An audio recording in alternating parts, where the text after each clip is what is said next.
welcome to Your Pocket News on today's first Thursday of June, where we will talk about asylum seekers, logos and studying. So let's go. Yesterday we spoke about the fear we have of a labour shortage that Europe could be faced with, and that maybe we should all open our doors to the next. And on that note, Brussels hopes to start legislative efforts so EU states would all share the asylum seeker burden equally. Last year alone, 182,000 people sought refuge in the 27-nation bloc. And as there are currently 20 different systems here, refugees continue to be unfairly treated and unprotected. The move proposes to give recognised long-term residence status too. But do our member states want to hand out long-term statuses?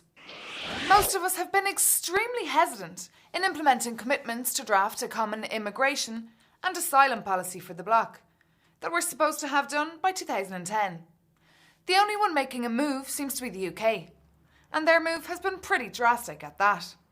This week, apart from suggesting a national day to awaken Britishness in citizens, another suggestion was thrown out there about a point system for migrants to earn their citizenship. So anyone from outside the EU coming to work or study in the UK would be obliged to undertake it. It would test their involvement in civic and voluntary work, respect for rule of the law, and their language skills.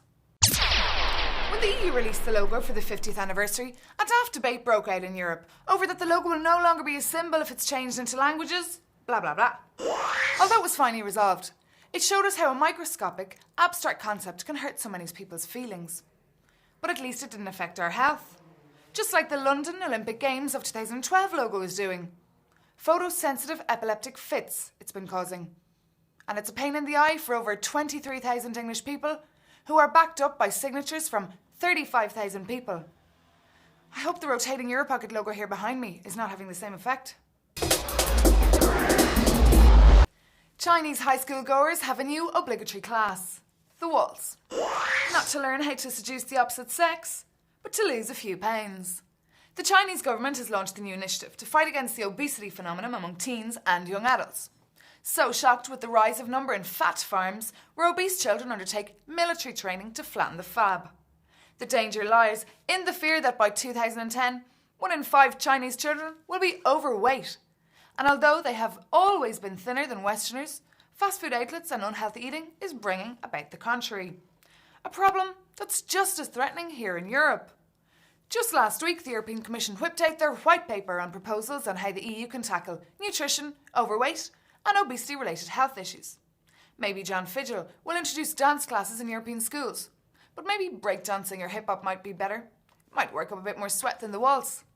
And finally, it's exam time again.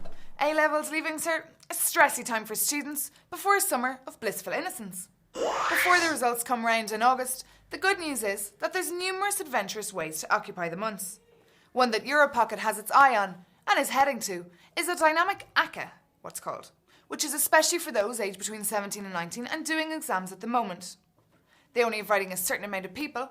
It's a huge workshop in San Sebastian this summer, and will coach them in an exquisite style and the lifestyle that lies ahead. More details online, and if you don't qualify, maybe your frantically studying cousin or friend might. Well, that's all for today, but I'll be back tomorrow Friday with lots more Europocket news, so don't miss out. Bye-bye.